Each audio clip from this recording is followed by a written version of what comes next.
All right, Austen Erickson, it's a pleasure to have you on. I'm very excited for this interview. How are you doing today? I'm doing very well, and it's a pleasure to be here. Thank you very much for inviting me along. Yeah. Do you want to tell everyone a little bit about yourself and what you do? Yeah, absolutely. Well, my name is Austin Erickson, which you took care of for me. And at the moment, I have a few different hats. Primarily, and what I'm here to talk about is I'm the chairman of the board of directors for the Institute for Effective Policy, which is an advocacy group in Australia. We're relatively new. And our goal is to try to implement policy or help advocate for policy that improves the world as much as possible, as well as helping to educate people into how to more effectively influence the political process. That seems like something we definitely need because I often feel like the political process is something that can't even, I have no influence over. I mean, voting seems to me to be pretty useless. I mean, maybe it isn't, and statistically it makes sense that everyone should vote and everyone should vote effectively, but so often I feel like politics is so out of my reach that I might as well just concentrate on myself and my community. I think that's actually a really healthy attitude to have for the majority of people. That I think that it's fine to want to influence policy and to take actions to influence policy, but I think what a lot of people do and the way they interact with politics is just stressing out about politics without actually making any moves to changing it. So It it's feels a getting lot, angry and yeah. getting frustrated, but not actually taking any action associated with that. Yeah, years ago I did that and I realized that it felt like screaming at the ocean. It was just like this does nothing. The ocean does not care about how angry I am. I should probably concentrate on something else with my Yeah, and I think that that's a very valid way. I don't think that people have an obligation to be informed and upset about every small mistake that the government makes or every small thing the government can do better, because most people can't and won't influence that on a day-to-day basis. And showing up to vote in Australia, you get fined if you don't vote, so it's actually a pretty good idea to go do that to avoid the fine. And you've got your ranked preferential voting here, which is a much better way of expressing weak preferences rather than having to pick the lesser of two evils than you have in the United States or anything with first past the post voting. Mhm. So even voting here is a little bit more useful than it is in other jurisdictions around the world. Yeah. And we saw that in 2016. Anyway, so I would really like to know about what the IEP does and how perhaps an individual can use your models and your systems to help influence politics themselves. Absolutely. So again, we have two separate goals, and we've only been around for about 6 months. So our first goal is to help improve people's knowledge and ability to influence policy, and at the same time, we're advocating actively ourselves for policies that we believe are effective. We're working very closely with another group called the Policy Foundry down in Canberra, and that's the first distinction I want to draw is the difference between uh, policy generation type think tanks and political advocacy think tanks. Some groups try to do both, but in a lot of cases they are separate. So the first class, the policy generation think tanks, things like the Policy Foundry or the Center for Independent Studies, they produce white papers. They'll think about policy. They have some very smart policy wonks. Will come up and they'll say, "Here's the best way we can possibly do this," and they'll write a big paper about how you can do that and what the policy looks like and why it'll work well. And then the other side of things is the advocacy groups. And advocacy groups are actually trying to get policy implemented. So we don't generate any white papers. We don't generate policy. We take policy that we think is a good idea that's been generated by other groups that know a lot more about us about that sort of thing. And then we take it to politicians in attempt to get the process influenced to shape policy in a more effective direction. Hmm.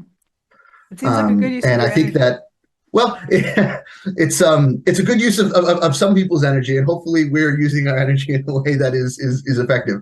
Um, you can you can have a bit of danger working in politics in a general sense because it is a zero sum game. That if you change policy one way, you're effectively pushing out other policy suggestions. So Mhm. it's a field where I think it's a lot easier to do harm than many other areas.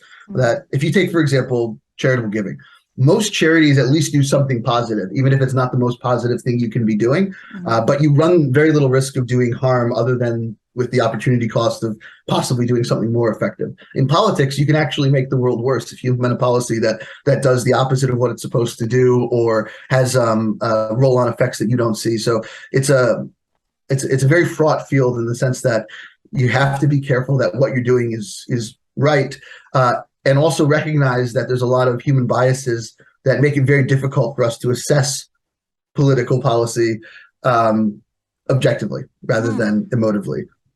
I think a really good example of this is I think they're called second order effects or second wave effects is in the States. I think it was around Carter's era or something like that. They started giving money to mothers who didn't have fathers in the home or who didn't have a partner in the home to raise a child with, like who weren't married. And it ended up that far more people decided not to get married and decided not to have a father in the home because they were getting government benefits, and then fatherlessness went like steeply rose. And so I mean, obviously, and maybe that was a good thing for some people. They weren't stuck in an abusive relationship because of financial reasons, but overall it seems like they made it easier to get divorced. And I mean, who knows if it was good or bad in the long term, but like there are just a lot of second order effects in politics with almost every policy, it seems, that have a lot of negative consequences. For me, it seems somewhat like the yin and yang. Like you cannot do something good without having a little bit of bad in it. And conversely, you can't do something bad without having a little bit of good in it. I guess you just want to minimize the bad. Well, absolutely, and I think that it's important to recognize that policy debates largely shouldn't feel like they're one-sided and have an obvious answer, because the system is opaque and difficult and challenging and broken in many ways.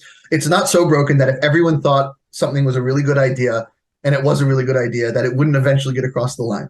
That there is genuine disagreement between people over political issues, and a lot of that has to do with the second order effects. To take a very simple Australian example, that in New South Wales, you're not allowed to smoke in eating areas in pubs. That was a that got passed since I arrived in Australia. Remember, it used to be you could eat outside and people could smoke outside and they'd be the same areas. Now they changed that rule. And obviously the intent of that rule was to stop people from smoking in eating areas. But what it resulted in many of the pubs I frequented was the eating areas got changed into smoking only areas. So you just couldn't eat outside, which was not necessarily the intent of the law, but it was the obvious effect of the law if you take into account those second order effects. And it's something that's easy to do in hindsight, but it's a little bit harder to do when you're actually proposing a policy in the first place. Another one that I'll draw on relatively recently is housing prices in Australia. A lot of the proposed solutions, and I'm not going to pick on any one policy or party because they're all of roughly the same type, which is freeing up people to spend more money on housing, which even in the first order effect, you would think that will actually just increase the price of housing, that you're not doing anything to address the underlying stock of housing. You're increasing the resources available to bid for it.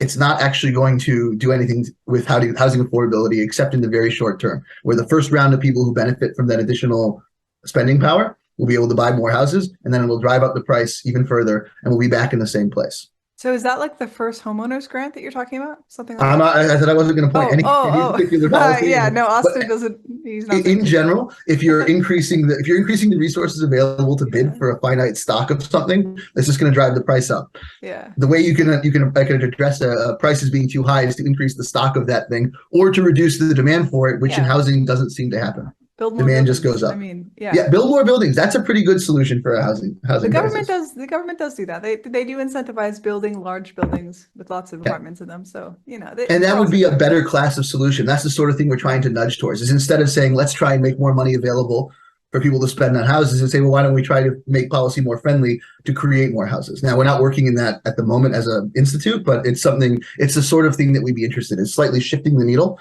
away from ineffective policy and towards more effective policy. See, when I hear that, so when I hear something like the nondescript giving people money to buy houses policy, it makes me think that there's some sort of not malicious intent, but very biased intent from politicians to perhaps was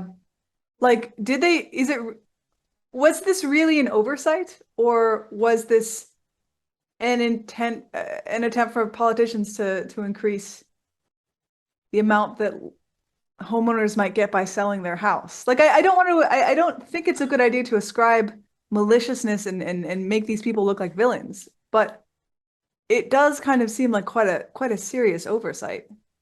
Well, so politicians are subject to a lot of the same pressures as any other rational actor, that they want to do what is best by their own view. There is definitely some of that. And Some politicians are more ideological, some are more pragmatic, but in general, they all have a view of how the government can be best managed and what sort of policies are best. But in order to enact that policy, they have to have a position of power in government, which means that their party has to win elections. So even if you think that a particular policy might not be the best example of a way of solving a problem, if you think that it will allow you to gain a majority in the next election and therefore be in a position to pass any policy whatsoever, you might be willing to make the trade-off for a slightly worse policy that will get you reelected to put you in a position to do, on average, slightly better policy down the track. That's very true. And I mean, even if it seems much more likely that somebody buying their first home would be like, oh, they gave me X amount of money for a first homeowner's grant or whatever it is, some nondescript monetary injection.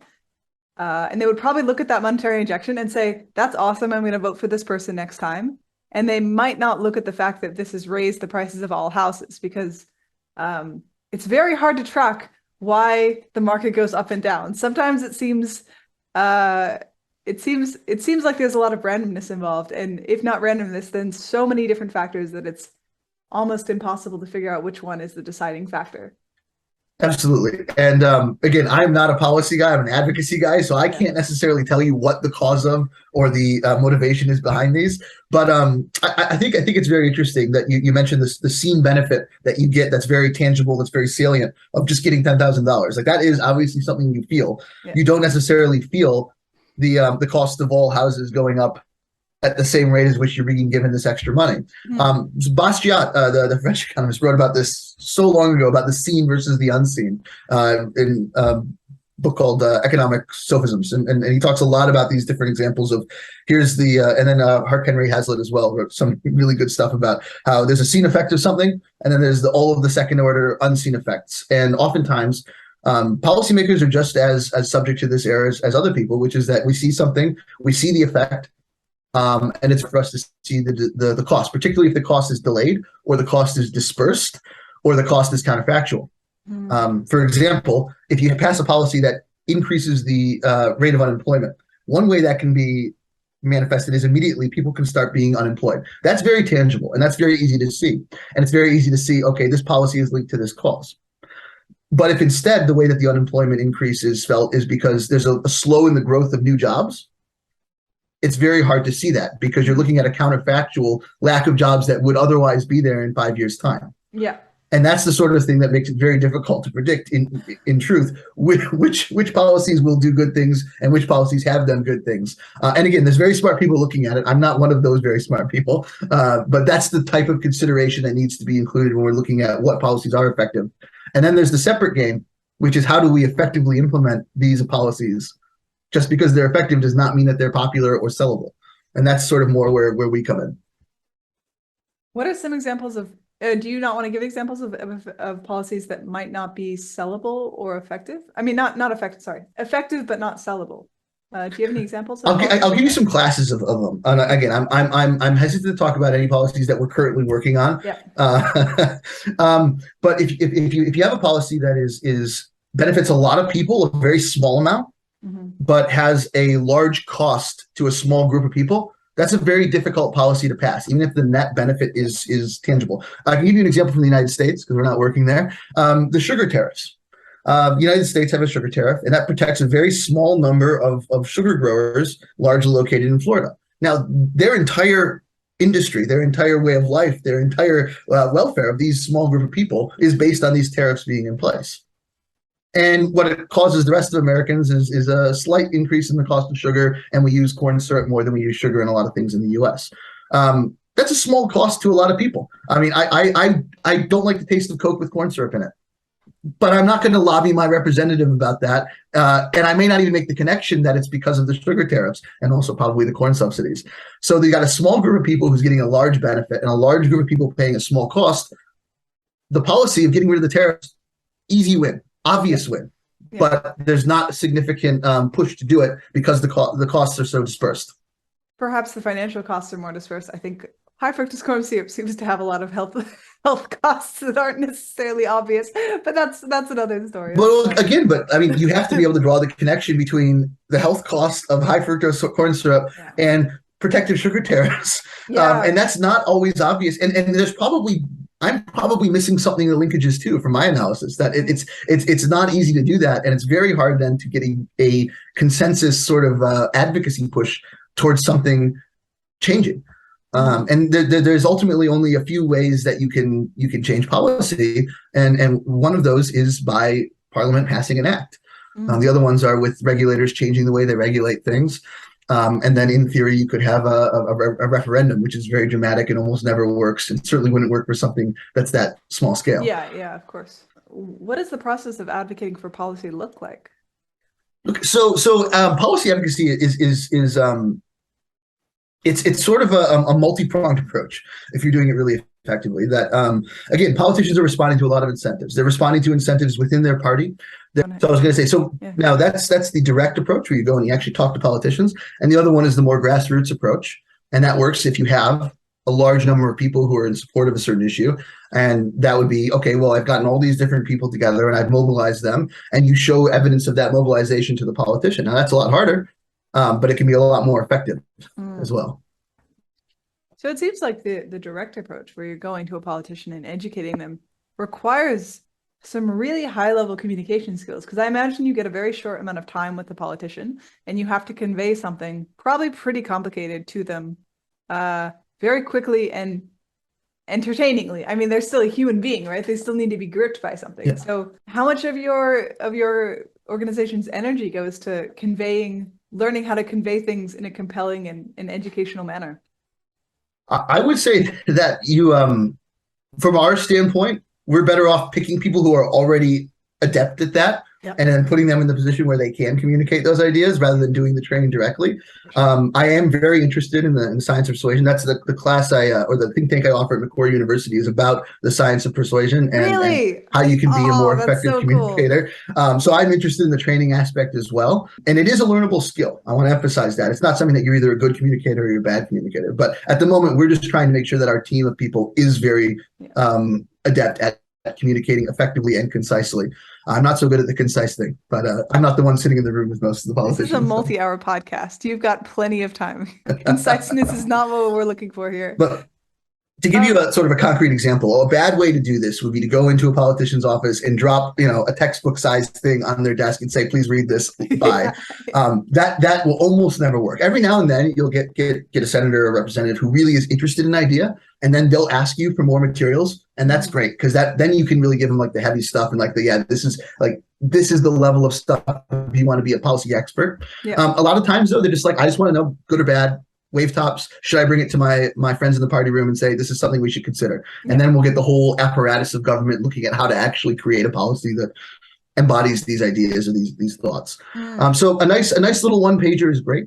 Little like one page summary, glossy. If you have polling data, that's a great thing to include on it. Yep. Say, like, look, a lot of people, especially if it's in your electorate or among swing voters, that's another thing that politicians care a lot about.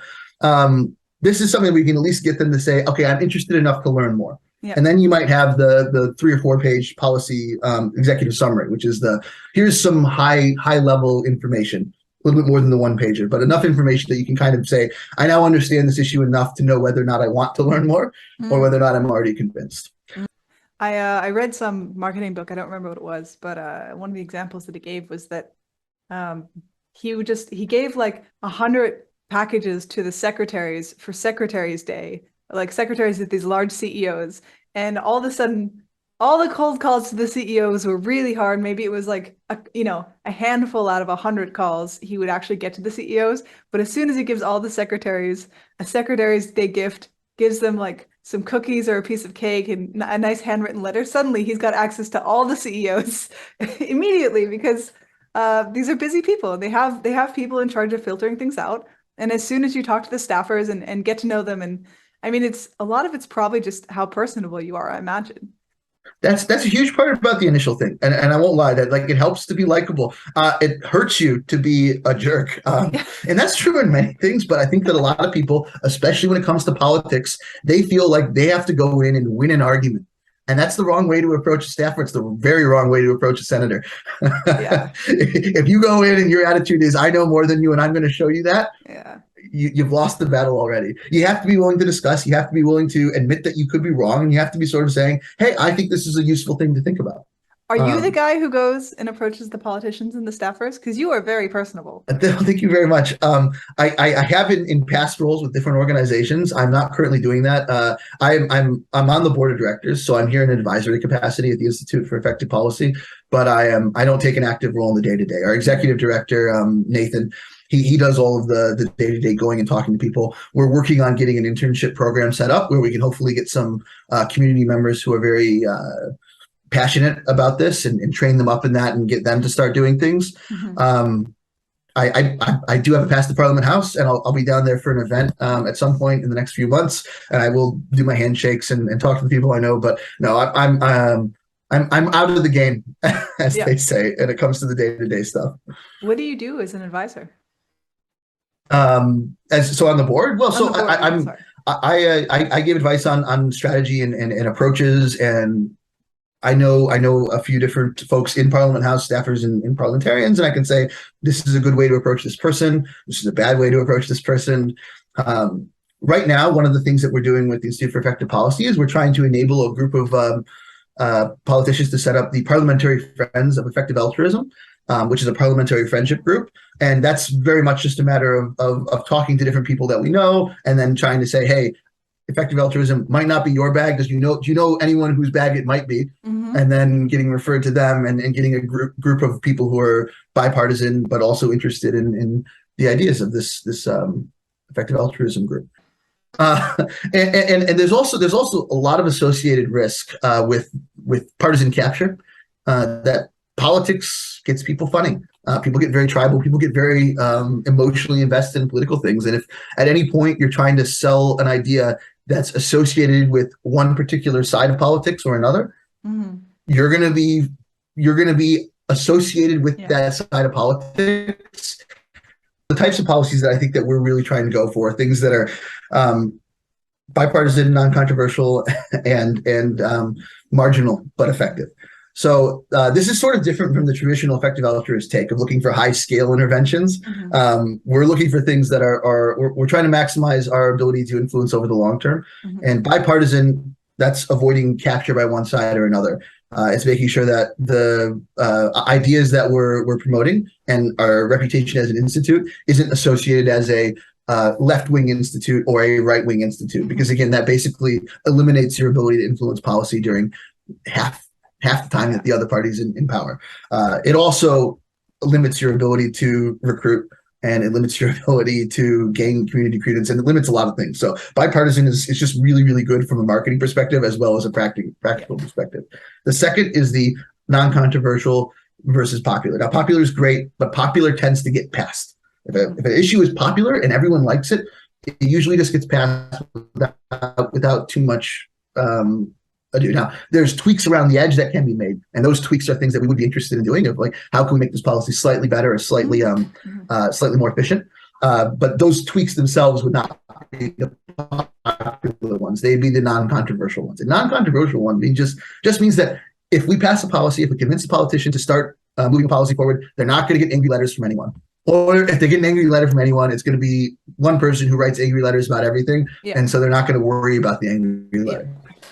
And this is something that I think is really important, is that a lot of policy things would have a huge impact one way or another, but by nature of the fact that they have a huge immediate impact, it's going to be controversial. Someone is going to be upset by that, whether it's ideological, whether it's because they think that it's not going to work the way we say it's going to work, or whether it's because they're the small group of people who are getting hurt by it. It's going to generate angry letters, angry calls, and you want to avoid that, especially if you're trying to navigate that middle ground between the parties. So the third one is the marginally effective, and this is where you have to step away from the traditional effective altruist idea of large scale interventions, because politics doesn't reward large scale interventions.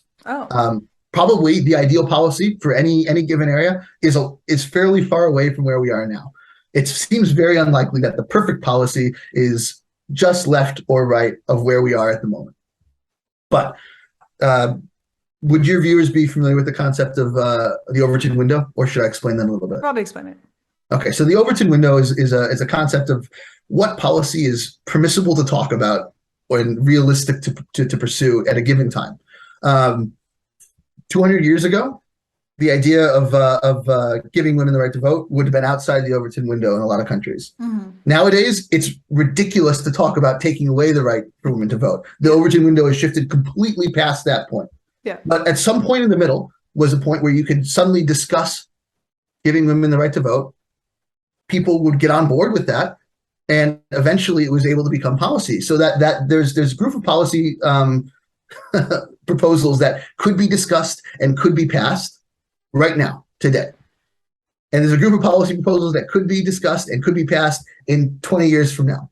And some groups, they focus on shifting the Overton window. That tends to be more the former group who are writing the white papers and doing the high-level think tank, because they're thinking, okay, perfect policy might not sit inside what we can do today, but if we could, here's what it would look like. Oh, okay. And then you've got other groups like the IP that we're working well within the Overton window, where we're not trying to shift the boundary of what's possible. We're just trying to say, cool, here's something that you can do today. Mm-hmm. No one will get upset with you about it, and it's going to have a positive impact. Mm-hmm. That's brilliant. It seems like a good idea to specialize in one or the other, because I imagine if you're writing policy in order to shift the Overton window, you are going to be dedicating an incredible amount of energy to that. And then if you're also working on advocating and communicating and all of, and working within the Overton window, I don't know how you could effectively run an organization. I mean, you could, I'm sure you could, but it seems far less streamlined to run an organization that is doing both of those things. Well, you also run into an issue that the skill sets involved are kind of orthogonal. The sort of people who are really good at imagining up and writing excellent theoretical policy papers, not necessarily the same type of people who are really good at sitting in a room with a politician, having a bit of banter and convincing them that something is worth thinking about. You can be good at both, but developing one skill doesn't make you better at the other just instinctively. I think they're relatively orthogonal. You're hiring interns pretty soon. What are you looking for in an intern for your advocacy group? So we're exploring the opportunity of interns. We need to get some funding. We might take some volunteer interns in the short term. But what we're really looking for is people who are knowledgeable enough to actually discuss these ideas. So you do have to have some level of baseline knowledge about policy and politics. And then beyond that, we're looking for people who are personable. It is very fun. It is very rewarding. I've always enjoyed that aspect of it. It takes a lot of energy as well. You're often on all the time, and you have to be very careful about what you're saying in like an environment like this or at a party, because you can say the right thing 99 times, but if you say the wrong thing once, you could destroy a relationship or you could ruin your credibility. And it's the sort of thing where you really have to be conscious of your reputation being extremely influential on your organization's reputation, and even bigger than that, on your movement's reputation.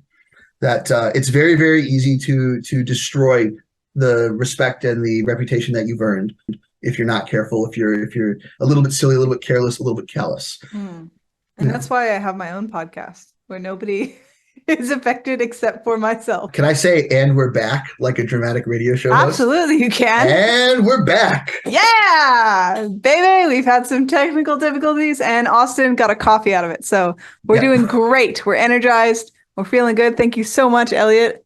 I would be lost without you. I probably wouldn't be able to figure out my camera or my computer. I'd be like bashing stones against other stones without Elliot. It's great. So I'm really interested in persuasion. Would you like to talk a little bit about that? Because I read Scott Adams' book on Trump, and then I also read Persuasion, which was an excellent book. I don't remember what the author's name is, but he was. And while I don't agree with a lot of what Scott Adams says, are we allowed to get into Trump territory? Is this too triggering for a lot of people? Look, I'm happy to give you, again, this is maybe where we can draw the line between me as a person and me as an institute. Yeah. As a representative of a group. Again, I am committed to the bipartisan nature of our organization. Absolutely. And if we want to cut that off and just say, what do me personally think about anything? I can give you my own personal opinion, noting that it is my own personal opinion, does not affect the work that we do or my apparent influence on the work that we do. Have you read Win Bigly? No. No. but I'm Oh, okay. vaguely familiar with the concepts of what he's talking about, and I think I should maybe just give a high level view of what I mean by persuasion and what I'm trying to optimize for when I teach the science of persuasion.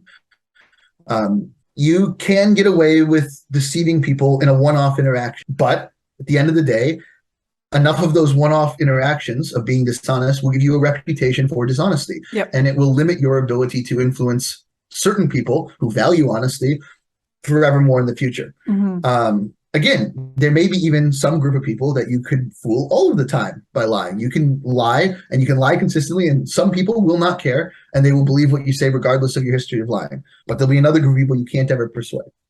So I would strongly suggest that strategies for persuading a large group of people to behave a certain way are a little bit different than the strategies that you might use as an individual trying to persuade smaller groups of people to agree with you. Mhm.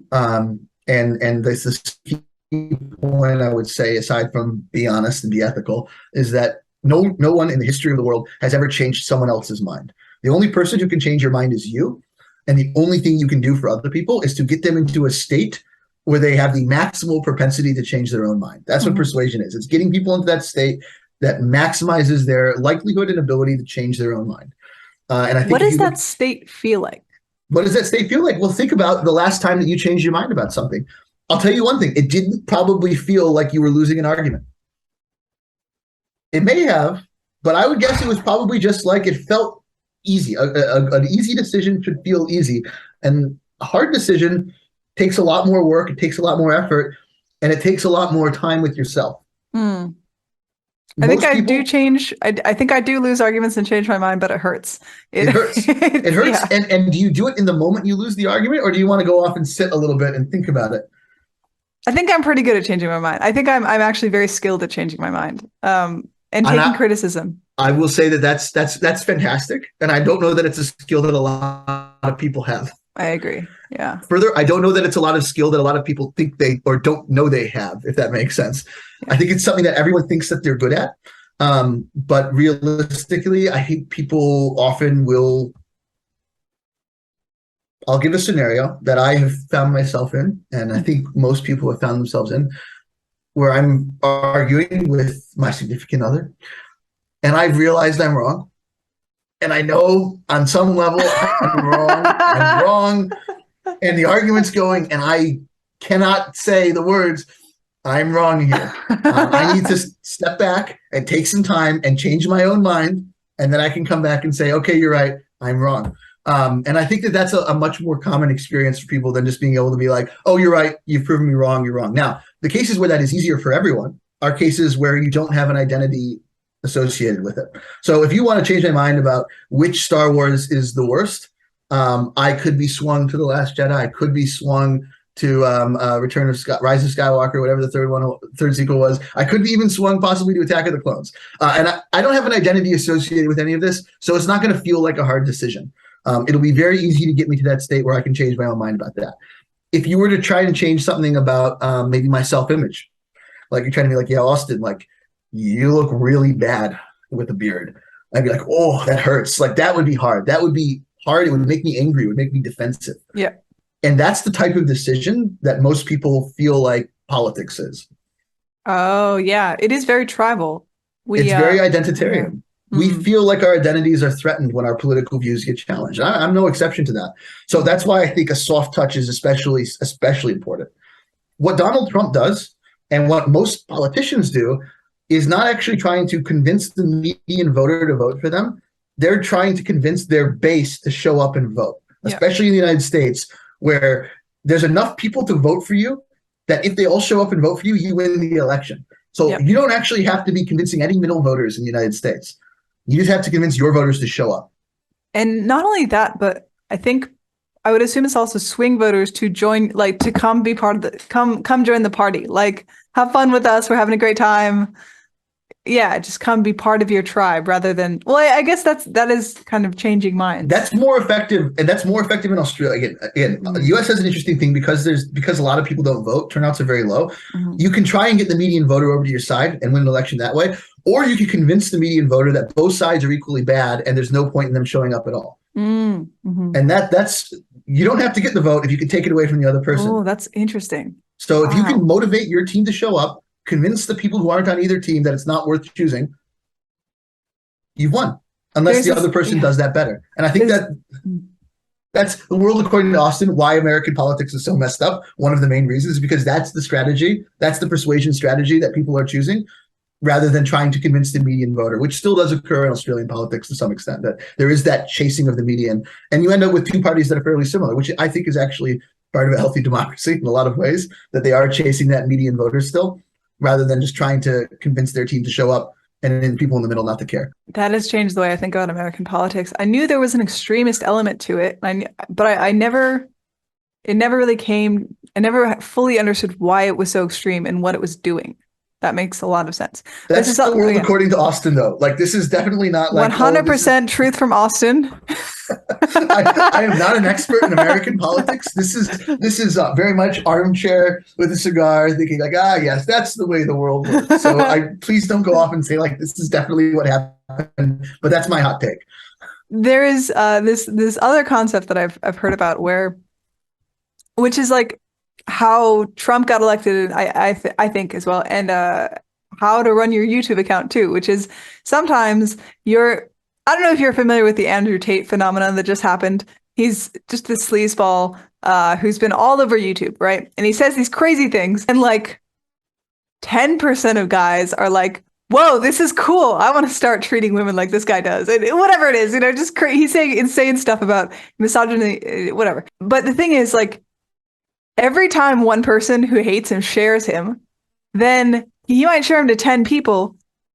And then one guy who absolutely loves him signs up for his course. And so Andrew Tate knows that he's being incredibly polarizing, but he actually, the haters are actually working for him too. And the best thing to do is actually just to not watch any of his videos and not talk about him like I'm fucking talking about him. But that's kind of the way to run a YouTube account too, is like, if you get haters, just like, it's fine, it's okay. And they'll probably tell their friends about you, and then some of their friends might like you, and then they'll follow you, and you just find the people who like you, and then you try to build up that community. Yeah. And I think also with YouTube, they took away the dislike button, so no one can even see if people don't like you. I want to know more about the mental state in which someone becomes persuaded. What can you say about that? So again, this is going to be me now. Again, I'm not a mathematician. I do have some knowledge of behavioral economics, and if anyone wants to correct me and send me the latest research that contradicts what I'm about to say, please do. I'm not trying to peddle incorrect information. I'm telling you information that I believe is correct. So people, by their default, if they're resting, if they're relaxing, we perceive information and we accept it as true. It takes us cognitive effort to disprove it, to disagree with it. When we're agitated, when we're elevated, when we're in a sort of a fight or flight emotional state, we tend to reject new information. We tend to go closer to the status quo. We're more comfortable with saying old information is true, new information probably false. And it takes us more cognitive effort to change our minds. And this is oversimplifying, but I think that's the rough way to say it, is that if someone is rested, someone is relaxed, they're easier to change their mind. If someone likes the person who's bringing the message to them, they're more likely to change their mind. If someone doesn't feel threatened by changing their message, they're more likely to change their mind. Basically the state of changing your mind, usually you're content, you're happy, you're not strongly associated with the previous belief you have held. You think that the belief that you'd be changing towards is popular, it's safe, and it's attractive in some way. So if I think that we'll call it target state versus the present state. If the target state is a safe place to jump to, I'm more likely to jump to it. If the target state feels dangerous, if it feels like it threatens my identity to jump to the target state, if it feels like I'm upset by the person who's endorsing me jump to the target state, all of these things make me more likely to stay where I am, to not want to jump. Particularly if I have a limited amount of attention in a day, and I have to learn more, if there's a cost of information to learn more to change my own mind, the less appealing that destination seems from the get-go, the more likely I am to not seek out information. I'm more likely to just rest on my default assumption. And I'm more likely that the information I do get reinforces my existing bias rather than allowing me to make an informed decision.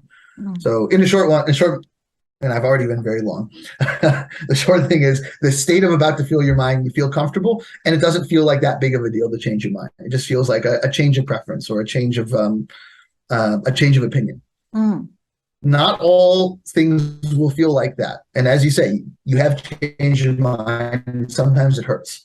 Sometimes it does hurt. But that's not what we should be aiming for when we're persuading people. It is possible to change your own mind when it hurts, but you shouldn't ever want someone to feel like they're hurting themselves to change their own mind to your belief. You've kind of failed as a persuader if that's the only path that you can present for someone to reach your views. How do you go about changing someone's mind when it does seem like it's kind of radically different from their current identity? So let's say, I don't want to give any specific examples. Like if somebody was like in QAnon or something, just something like wildly out there, and you were trying to convince them that maybe JFK Jr. is not going to rise from the dead, is there a way that you would do that?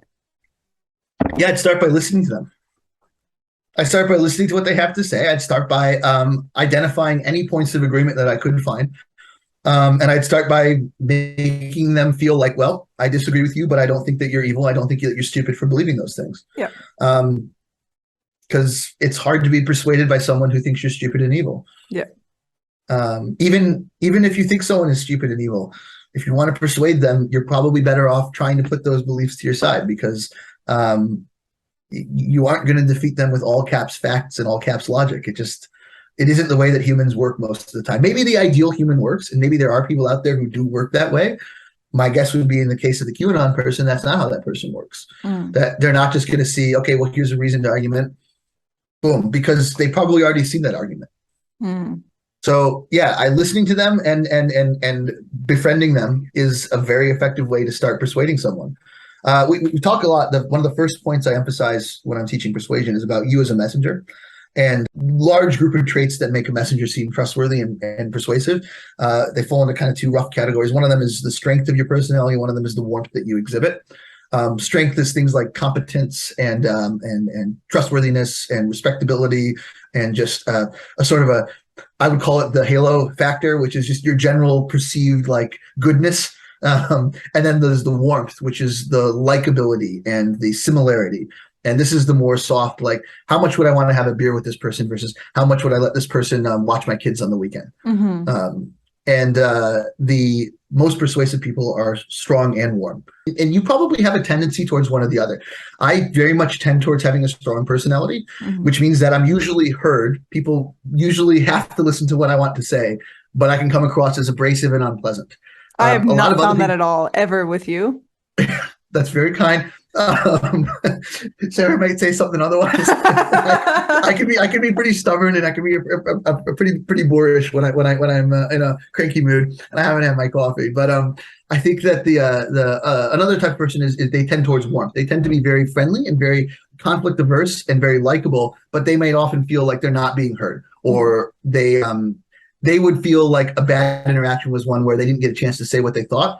Whereas I might feel a bad interaction more typically is one where I kind of pissed that person off. Yep. And if you identify what your weakness is, you can focus on the other one. So I'm focused in a lot of my interactions on emphasizing the warmth side of me, because the strength just comes naturally. If you're a warm person, you can probably let that work, and then you just got to focus on the strength side of you. And ultimately that makes you a more persuasive communicator overall. I don't remember what the original question was with the gap, so hopefully that's answered. This is fantastic. It's excellent. Something useful. It's great. I love it. It's very useful too. But to draw it back to the politicians thing, the classic politician move is where they want to show similarity and likability and warmth. So they wear the high-vis vest and the hard hat because they're just like you. Yeah, but they also wear the suit underneath it because they want to show that they're respectable and competent and serious. So the suit with the high-vis vest over it, that's the classic politician's outfit. In my class, I have a slide which is like every prime minister, the last like 6 prime ministers wearing the high-vis vest and the hard hat over the suit, which I love. To be fair, if they weren't wearing a suit, they would show off their lack of tan and any discernible muscle, which might not look good with a high-vis vest and a hard hat. Fair enough. I don't know. But I'm telling you, that's intentionally crafted It's very amazing. carefully. Like there's a reason that they do it that Wow. way. That's great. That's such an interesting outfit. You don't see a lot of people aside from prime ministers wearing a high-vis vest and a hard hat and a suit, and a tailored suit, like a perfectly Yeah, tailored suit. it's the combination of it that's hilarious. Yeah, it's incredible. I was a really big fan of Jordan Peterson for a while, and I still am. He had a lot of really useful stuff for me. The whole clean your room and tell the truth and things like that I found incredibly useful.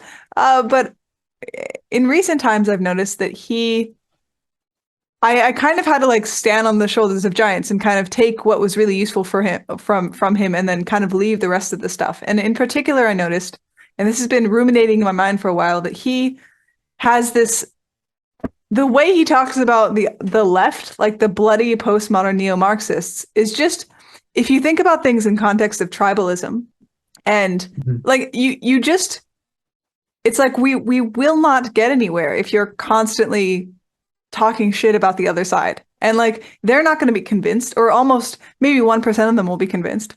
But otherwise, you're just making them more insular and more angry at you and less likely to hear your version of reality, which maybe, and I think is perfectly useful and like really helpful. But if you're insulting them, like most of them just won't listen. Some people just admit that they're not trying to convince the other side. And if you're saying that you're not trying to convince them, you've given up, then the rhetoric kind of makes sense. But if you are still pretending, at least, or genuinely wanting to convince people that they are wrong and what is right, then demonizing them is the wrong way to do that. And again, even just talking about a group like the left thinks is reductive to the point of not useful, or the right thinks. That if you say something like, oh, all those left-wing commies do X, Y, and Z, or all those right-wing mag idiots do, A, B, and C, like you're being reductive to the point of throwing away the baby with the bathwater, that you're not going to be treating the person you're talking to as an individual, and therefore you're not going to be communicating in a persuasive way. You're just you might be firing up your own supporters. You might be motivating people who agree with you. And that's a very different tactic. But obviously, there's a difference between getting a mob with your pitchforks and your torches and convincing Frankenstein's monster to not throw the girl off the castle. I don't know if that metaphor makes sense. Yeah. It's been a long time since I read Frankenstein, but we'll run with it. It's a different skill. I'm really quite worried about like the culture war. Like even the word culture war, you listen to it and it's like we have collectively as a society decided that culture war is the best way to describe this left-right dynamic. And it implies to me that there is a war going on, which is a battle. And like luckily right now it's not very physical. It hasn't gotten super violent, but that doesn't mean that in the future it won't be.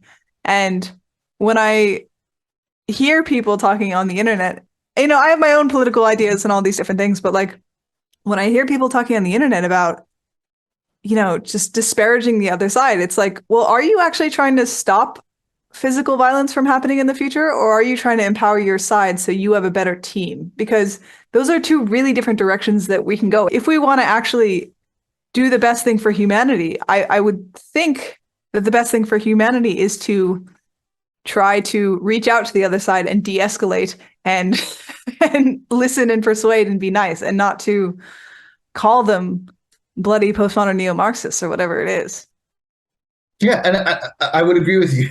So again, I think that if your goal is to persuade, you have to treat other people as non-stupid, non-idiotic thinkers who can be persuaded. Because the moment you start with the assumption that they're unpersuadable, any subsequent attempt to persuade them is clearly not that. And I think that that's something that a lot of people are doing who maybe don't know that that's what they're doing. Now, there are people who, again, don't want to persuade anymore. They said that there's no chance to reason with the other side, and they genuinely believe that. And they've made a conscious decision that I'm not going to try to persuade them anymore. I've given up. And I'm not going to say that that's a good choice, but that is at least a conscious choice. It's a self-aware choice. It's a consistent choice. If you've given up and you think I can't reason with that too, and to be fair, there are people you can't reason with. Yeah, That's for true. sure. If the mugger's coming at me with a knife, I'm not going to try to make myself strong and warm and likable and similar. I'm just going to try and fight the mugger off and then get help. Yeah. And that's a different state that I'm in. I don't personally believe that we're anywhere near that state in Australian politics. Yeah. Maybe U.S. politics is closer to that. I have not been following it closely. To be honest, I've been really happy to be living in Australia these past 10 years. It's great. But Australian politics, at least, we're very far from that state. That I have very good friends who vote for the Liberal Party. I have very good friends who vote for the Labour Party. I have very good friends who vote for the Greens, and I have a couple of good friends who vote for One Nation and preference One Nation. And they might not all get together at a party and hang out and have fun, but I feel like I can talk to all of them about politics without it turning into a "I hate you, we can't be friends anymore" type thing. And I think that is something that is missing from U.S. politics in large part, and is in danger of disappearing from Australian politics if we're not careful. But I don't think we've lost it yet. I think that Australia is still much more civil, and that's really laudable in our political discourse. Way more civil. Australia is so much more like reasonable for the most part. It's incredible. I think one thing I think it is it's I think lack of sleep is actually a part of it for the U.S. I have this theory. I mean, Americans they're in the seem wrong to get time zone. yeah. Americans get something like 6 hours of sleep, and I don't know, 50 years ago or something, they got on average 7 or more.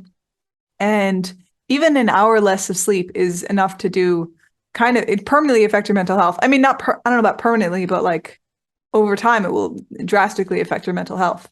And I do wonder if a lot of American politics and this extremism is just, I wonder how much it could be solved is if people just decided to get an hour or two more of sleep at night. I had never heard that, and I love that theory. That's like a lead in the pipes like theory of like the Roman Empire fall level of hot take. And I would love to see research being done into that, because I didn't know it was 6 hours a night. That's fascinating to me. That's the mean. Yeah. And then on average, that's just the average. So other people are getting 4.5 hours a night or 5 hours. And look, I'm not one to talk because I was on a multiphasic sleep schedule for most of my last 2 years at uni, and that did screw me up real good though. I certainly don't think I would have been an effective political engager at that time. I was able to get through my courses, but that's really interesting. I'd like to know more about that. Yeah. I don't, so I can't comment.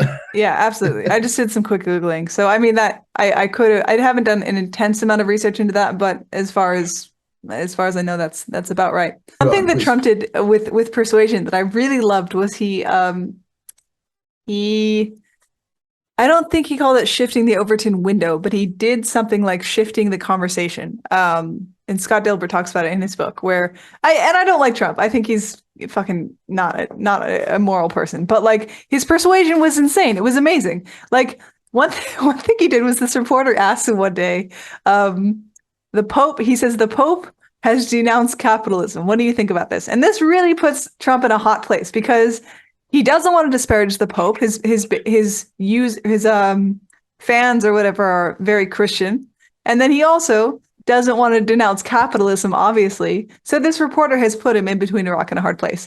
And Trump, instead, he says, tell the Pope that Al-Qaeda wants to storm the Vatican and take it over and kill him. And that was his response. And so, like, the next thing the news is talking about is Trump says Al-Qaeda wants to storm the Vatican and kill the Pope. And nobody cares about the question the reporter asked. That doesn't matter at all.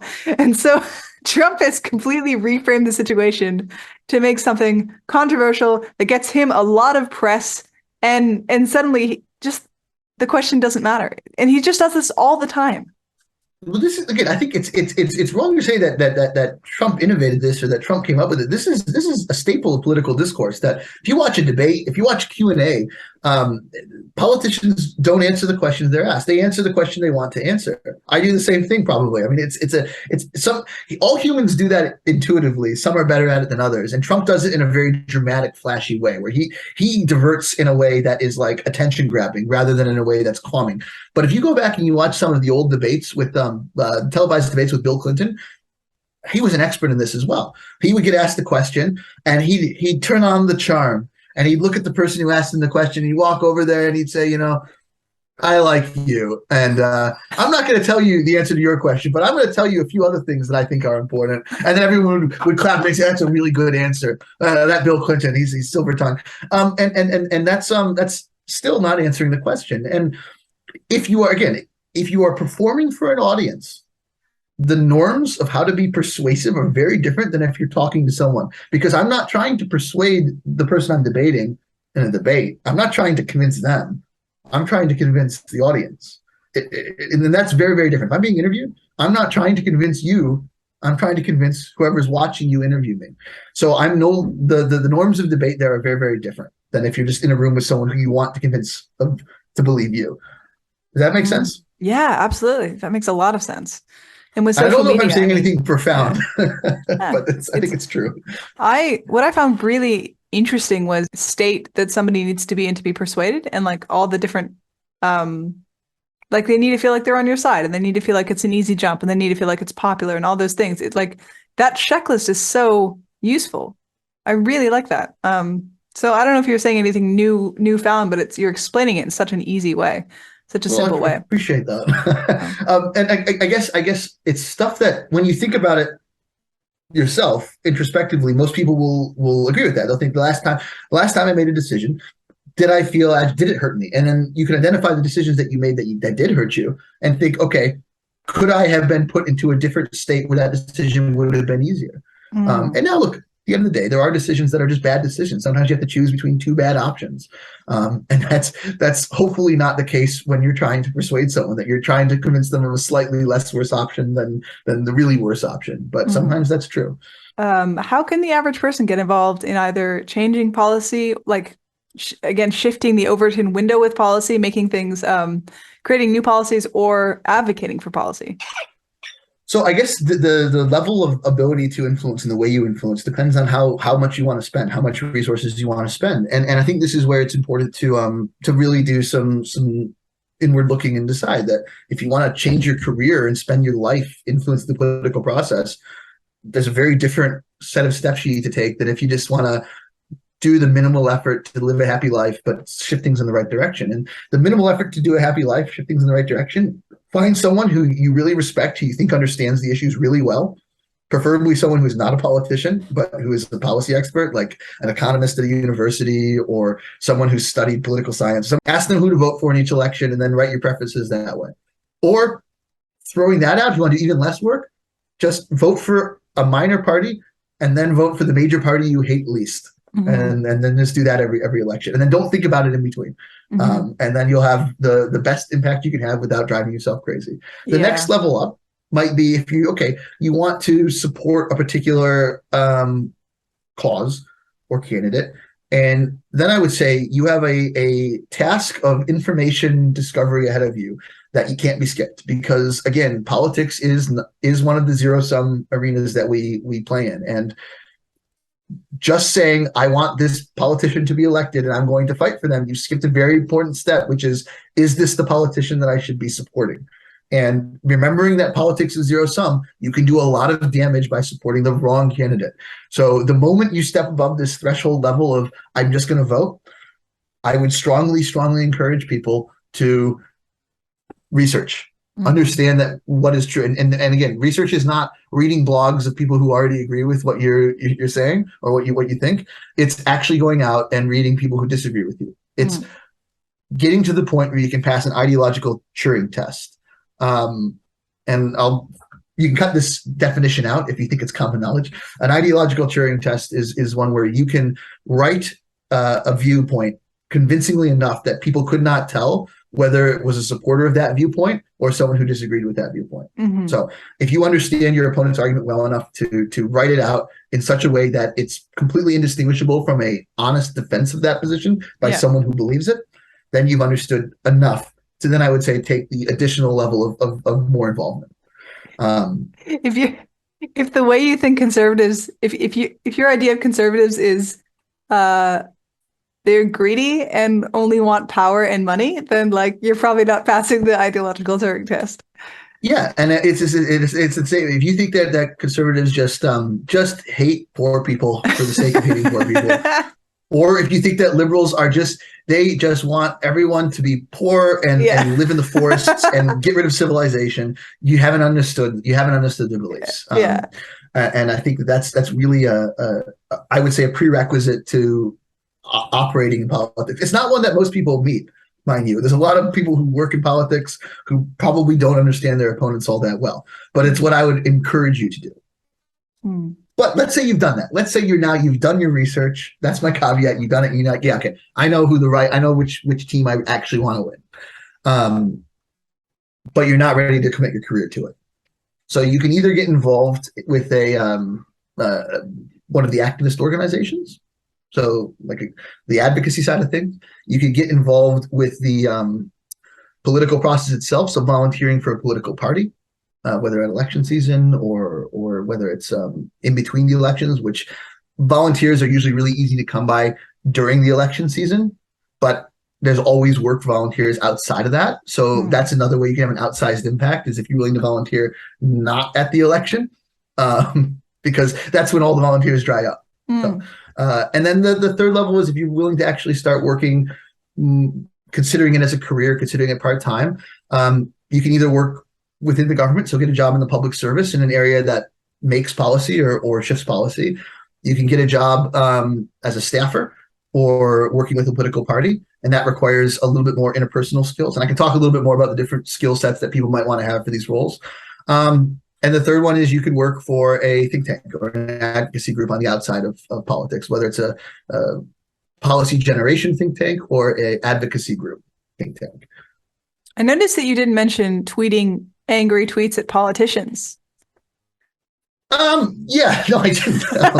Weird. Look, and so I'll tell you that grassroots advocacy does work, and the things that can work is if you sign a petition that's being run by an advocacy group that actually is going to use it, that might be effective. So if you get a well-sponsored petition that you know is actually going to go to a politician, that's great. If it's just liking a Facebook post, you probably haven't done much to shift the needle anywhere. Writing a letter to your politician's staff office, that has a very different impact than an angry tweet. An actual physical letter? Do people still do that? Yeah. Okay. Yeah. Cool. Well, I'll tell you what, not many people do, which is why it's more effective. You also have to have the mental capacity and the groundedness to write a physical letter and then put it in an envelope and then make it to the post office on time, which actually is a testament to your level of organization in your life. Yeah.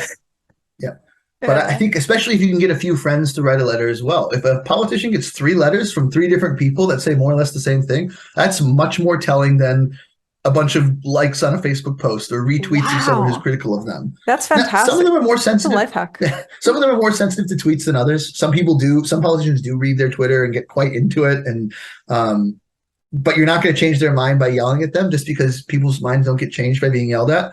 So you might be able to convey information about what views are popular and what views are unpopular. But they're going to have that information from other sources as well. So it's sort of important to remember that the information that you're giving a politician has to be new information, or it has to be information that is in a different form or in a different vibe than what they would already get, because there's already polling going on of what views are popular and what views are unpopular. This is not a surprise that if they have a policy that, let's say you're a left-wing politician and you have a policy that's going to increase taxes. It's not surprising to you that people on the right are going to be angry at you, and you're not going to be surprised or moved by a bunch of angry tweets from people saying like taxes are already too high, we don't want higher taxes. That's a known information to you. If you get a letter from someone who's like, hey, listen, I'm a small business owner, this particular tax is going to run me out of business, I'm in your electorate, that's going to be much more salient, it's going to be much more effective, it's going to be much more likely to have an impact. But that said, this is probably not the most effective way you as an individual can make a change. It's if you are going to do that and you feel very passionately you want to say something, that's the best way to say something. But no, it's probably more effective to do different things if you want to actually influence policy. You mentioned volunteering in the off season, which I did not know about. That's a great idea. But a friend of mine, actually, I talked to him on the previous podcast, Joe Parrish, has been involved in American politics a fair bit. And he was saying that most volunteers are like, don't really put in a ton of effort. And so not only can you volunteer in the off season, but if you actually put in a lot of effort and work really hard, like it's probably going to have an outsized impact on not only the political process that you want to implement, but your career. Like I assume if a politician has an amazing volunteer who's just getting everything done and going the extra few miles, like they're probably going to want to hire you. So if you are looking for a career in politics, I can't imagine a better way than showing up and just doing an excellent job. Well, a better way is to know the politician personally and have them just decide to hire you. But that's not always an option. So if you do want a job and you want to get into a staffer job, if you're working for one of in one of the major parties' offices, you do have to be involved in the party system actively. So you have to be going to branch meetings, generally speaking. You have to be involved actively in the process of the party. And then the best of those people are the ones who can tend to get staffer positions. I mean, they do open calls for interviews, but like you're going to have a much better shot if you're involved in the party apparatus from the beginning. That if I just woke up tomorrow and decided I'm going to join political party X as a staffer and I put in for the next available job, they're probably going to say, "Who the heck is this guy?" and throw it away. Whereas if I'm known to them, if I'm a known quantity, I've done work before with and for the party, I'm going to have a better chance at being selected for that. Now, it's not impossible to get in from the outside. I worked in a staffer office and I didn't have any previous work for that minor party. But I did have work for a think tank that had previously worked with that party. So I wasn't a totally unknown quantity. Yeah. Oh, I mean, it's just logical. Like, would you rather hire someone who you knew had already done a great job because they wanted to and because this was their passion, or some guy off the street? Yeah, of course. I do think also though that like I don't want to overemphasize the party politics side of things as the way to be involved. There's a lot of resources being put into this already. It's possible to have an outsized impact there, but you have to be willing to actually play the long game for a long time. That just being a good staffer with a particular ideology will help. It will absolutely help. But to get to that stage, you have to be willing to do a lot of different steps and climbing up and contributing that might feel like you're not making an immediate impact. Yeah. So, and then if you want to be an actual elected politician, you have to go even further, right? So you're going to be playing the game of politics for a long time before you can get pre-selected and get elected. It's not always, or it's not almost ever just the case that you walk in and say, "Hey, I want to run for office," and then you get elected. Small parties are they're less disadvantaged in the Australian system than they are in the US system. But there was a voting method change a couple elections ago. The Liberals and the Greens got together to make it harder for minor parties to get elected. And they changed the way that preferences work. They don't automatically flow anymore. So it's a lot harder for minor parties to get up. And so your best bet to influence politics is probably to go up through the major parties. I didn't know that. Wow. That's too bad. I really liked our minor party system, but I don't know anything about it.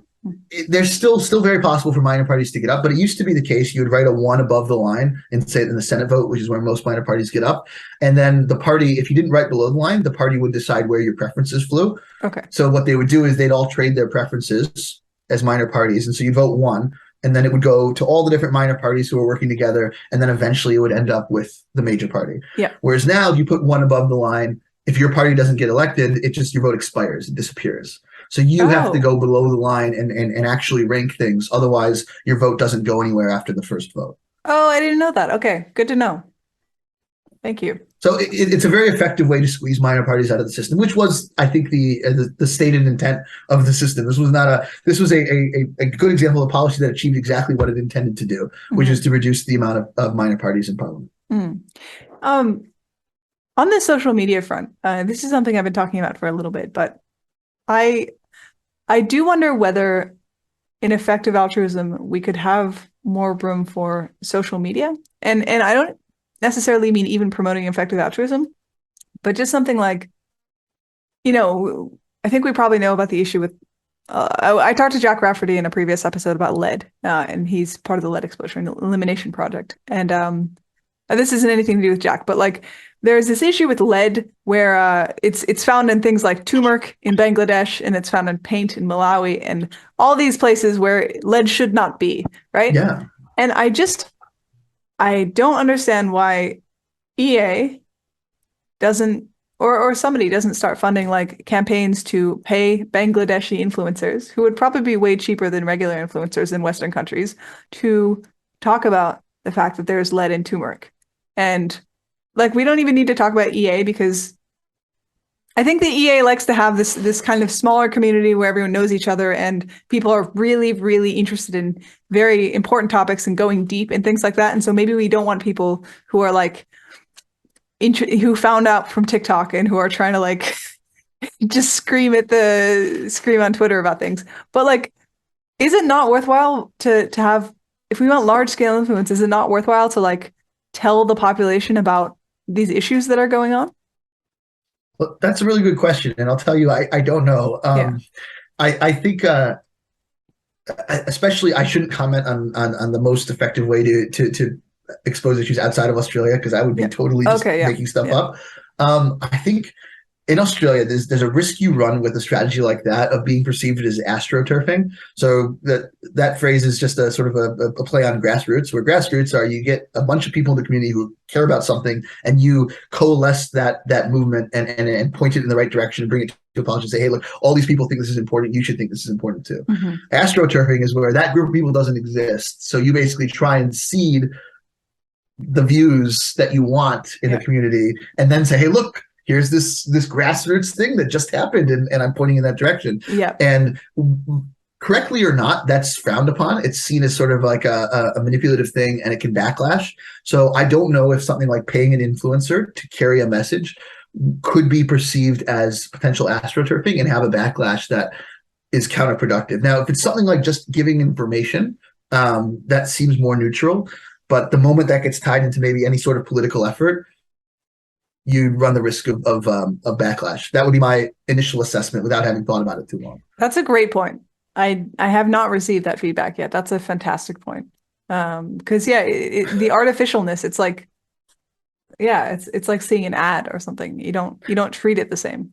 Now, if money doesn't change hands, if you can talk to an influencer and convince them this is an important issue on its own, and then they choose to talk about it, I think that's totally legit. But I think that the moment you're paying someone to do something for whatever, and this is not my actual view about it, but people would say that that's now cynical and it's therefore fake, and it doesn't mean anything. Whereas the question I would have is the message true? Yeah. But whatever reason, it doesn't matter what I think. It matters what the majority of people think. And I have a feeling that there would be the risk of backlash there. That's a very good point. That's an excellent point. Oh. Okay, that said, I think that we could be working more with people who have minor celebrity, because I don't think that I think the issue of lead in paint is one that most people wouldn't need to be paid to at least agree with in principle. And if you could say, hey, listen, it would mean a lot if you could join this tweet effort that we're going to do. We're going to try and get like 5 local celebrities to tweet about it on this date.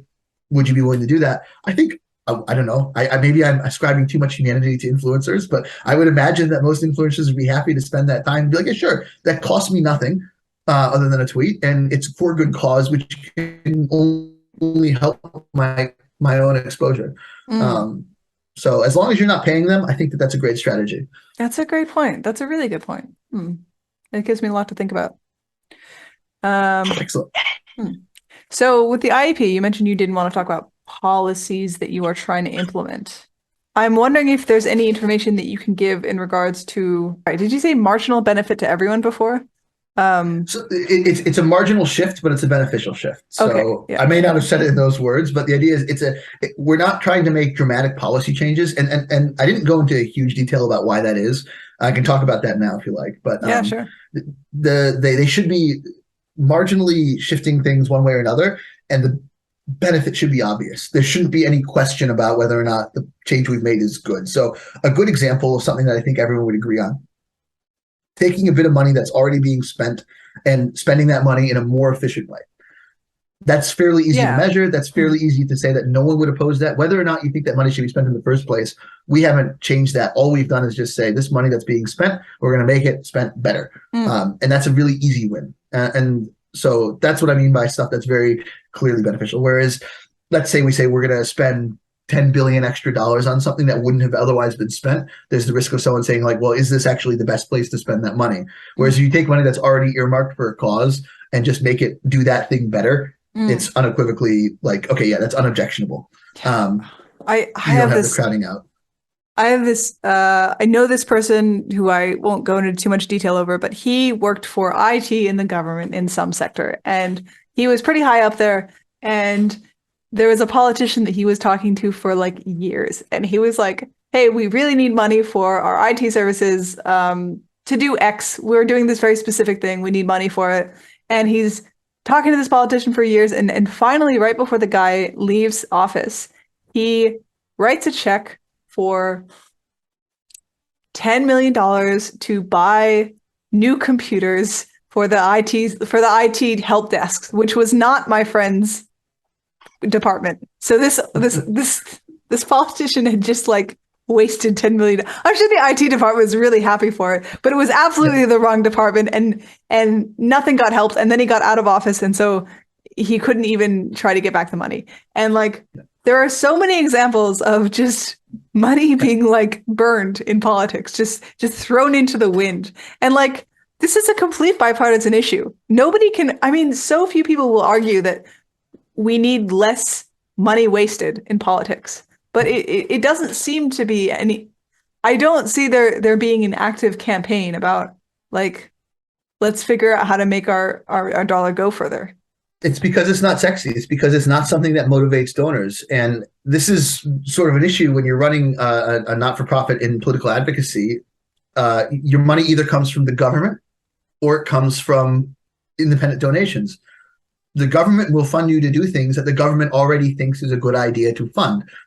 So yeah, if you're getting your government funded think tank, which is a weird Australianism where the government funds think tanks to lobby the government to do things. And I don't know how I feel about that, but it's just the way it works for some of them. So obviously that's going to limit the sort of things that you get funded to do. And then there's also, and also you're probably not going to get funding to be like, hey, can you expose all the ways in which the government's really bad at spending money? Here's Which money to it do that. should be. That really should be something that the government is funding. You would think that the government would want that, but it's just like people where we don't want to take criticism. Yeah. I was going to say, if someone can point out a think tank that actually has that remit that's getting government funding, I'll eat my words and I'll issue an apology because I don't think that exists. Somebody start that think tank. Let's campaign for that think tank. Go on. The second thing is the independent donations. And that comes from people who are either ideologically aligned with something, but that gets into partisanship. Like you can easily get money if you're a left-wing or a right-wing think tank and you're unapologetic, or it's about a specific issue. And that's where you get like industry lobby groups and whatnot, where like, okay, I'm lobbying for this particular issue for my interests. It's very hard to get funding from the traditional funding routes of just like, this is a policy that kind of benefits everyone a small amount, but isn't sexy, isn't interesting, and isn't aligned with what the government is trying to push because of its election agenda. So this is why there's an opportunity for a think tank like us that's funded by a cause that generally just wants to make the world better. And we don't have agenda beyond that. We don't have an agenda to like support this interest group. We don't have an agenda to get these people reelected. We're literally just like, how can we make things better? And that is the remit. So that's a really good space for us to operate in. I'm a little bit confused though, because if you want people to fund your the IEP, but you don't want to talk about what changes you are making, how do people know? We definitely want to talk about the stuff we're doing. I just don't want to talk about it here. When we're ready to talk about it, we will publicize the stuff that we're like, we're doing this and So yeah, that's very fair. But yeah, it's more of an issue of like, things are still in a nascent stage where I would feel uncomfortable jumping the gun and being the one to say, hey, we're about to do this cool thing. Yeah. Because it's not my place to do it until we're ready to do it officially. Yeah, cool. That's all. So that's why I can talk about the Parliamentary Friendship Group, because we're well on the way with that. It looks like it's going to happen, and we're pretty excited about it. But some of the policy stuff that we're tweaking right now and still in debating with is like, it's too early. It's too early to say it, because then if it happens, it'll be like, why did you say that? Why didn't we do this a formal media release? And if it doesn't happen, it'll be like, oh my God, we look like idiots. We look like we failed at this thing. Yeah, so that makes sense. But I absolutely agree. We'll need to talk about the stuff we're actually achieving in order to get more funding. So when you're talking about marginal changes, are you talking about like finding a piece of policy that's already like being put through the process of being implemented, and then you're like making minor tweaks here and there to make it more efficient or just improve it somehow? So one example might be like, let's say we were doing let's say, for example, there was a revision of the National Pandemic Readiness Plan. And we thought, hey, it would be a pretty good idea to get some long-termist researchers as part of that review process. We might try to influence that process by speaking to people we know and saying, like, here are some really good researchers who would be really useful to bring up and take submissions from. And that would be a way we can influence that process. Another thing might be if we identify a very easy policy change, that's, say, like a regulatory change or something that a parliamentary committee could do. We might take it to members of that committee and say, hey, this is a policy that could be very easily tweaked. Why don't you have a look at this stuff, and then you can discuss it amongst yourself. And then the committee might do an inquiry, and that might result in policy. And that might be actually generating new policy to be produced. The other one is if there's policy coming through the pipeline, yes, it could be like, have we considered this change to it that would potentially improve it? And again, we're not lobbyists, so we can't say, here's the specific policy you should do. We're advocates, so we can say, this is some information about the topic that will hopefully allow you to make a better decision. That makes a lot of sense. I like the long-termist example that you gave, because it's a very clear example of like, we're just helping you do what you're already doing. Like what you're doing is great. We're totally on board. We just want to like add another perspective here for you. And we have some experts already ready who want to help out. Yeah. And it takes a fairly, it's a lot cheaper in terms of money spent and labor spent in Australia to influence policy than it is, say, in the US. I know that there was this big, massive money spend to get some candidate in a pre-election in Colorado or something, I don't know, a while ago, and like it was millions of dollars were spent, and this guy didn't get elected. And it's a tragedy to me, because in Australia you could spend like $1 million and hire 5 people for a year and probably have like significant impact on a lot of different things that will genuinely improve. But again, it's I'll also say I wanted to go into this. That's the point I said about why we wanted to make the marginal differences, why we're trying to make small shifts, and that has to do with a credibility and a reputation building thing. Being taken seriously is not a given in the political advocacy sphere.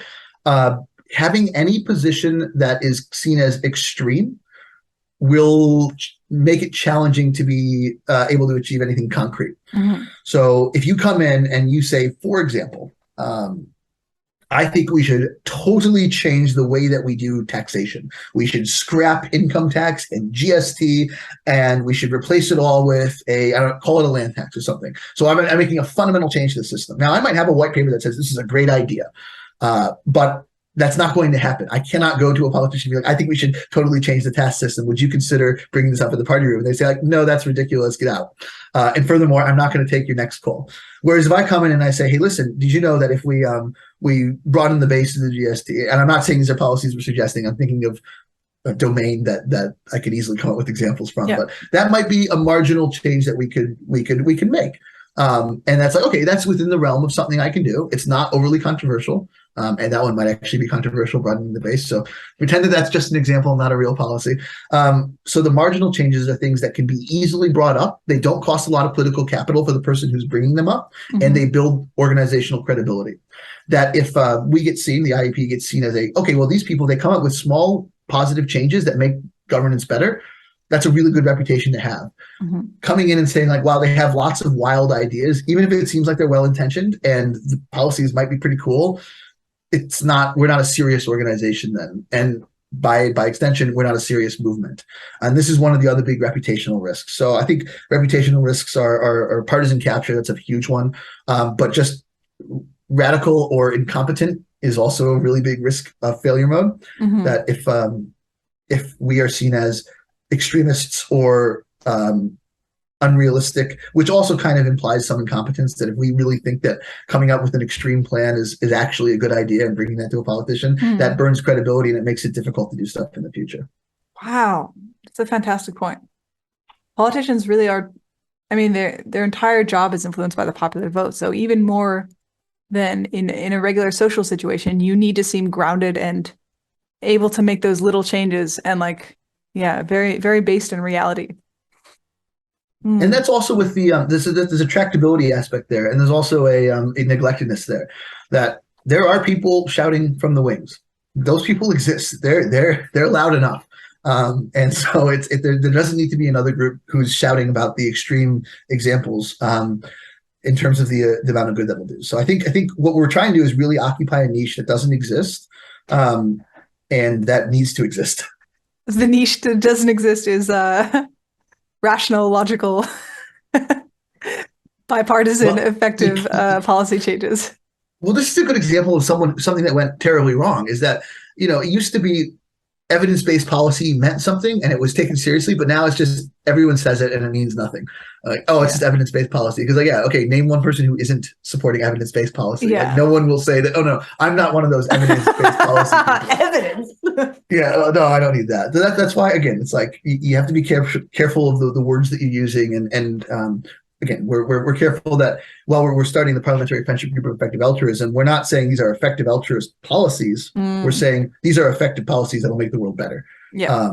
Because it's not about, like, we as effective altruists want to improve the world and make the world better, but we're not trying to create a political movement called effective altruism, or God forbid a political party called effective altruism. Like that is a complete failure in my mind of any sort of effective political advocacy from that point forward. You also probably don't want to be associated with a separate group that you don't have control over. That sounds like a bad idea. I mean, if I started calling myself an effective altruist and then saying stupid shit on the internet, if I call this the Effective Altruism podcast, which nobody could stop me doing, and then I started arguing for mass murdering of animals, all the animals, then suddenly you would be tied to me and you would have no ability to disassociate yourself from me. Well, I mean, you would, but it would be hard. Yeah. And look again, we're transparent. We're open about the fact that we're effective altruists ourselves, and obviously that's going to influence our thinking on policy and whatnot. But we're not trying to say that a particular policy is the effective altruist policy. One, because that's an incoherent statement. Yeah. I think you could probably interview 6 effective altruists and get 10 different policy solutions. And 2, it's not effective in terms of building a long-term reputation and allowing us to continue to affect change in the future. This has been a wonderful interview. I think I want to wrap up. Where can people find you? Well, you can probably get my information in the YouTube links below, including my organizational email and our website. You can also go to the Institute for effectivepolicy.org.au. And if you Google my name, Austen Erickson, you'll probably find a snowboarder from Colorado and me. And I'm not the snowboarder, so the other one. Yeah, I found some sort of language teacher that probably wasn't you. Yeah, but it's much more effective if you write Austen a letter. So I'm sure he'll give his personal address out somewhere. I'm not a politician. I like emails. Please send me emails. All right. Hey, this has been a really wonderful podcast. I learned a lot. Thank you so much. I had a great time. Thank you for bringing me along. Like this was fun, and it was lovely to drink my coffee and have this nice Sunday morning. Yeah. All right. Have a great day, Austen. You as well.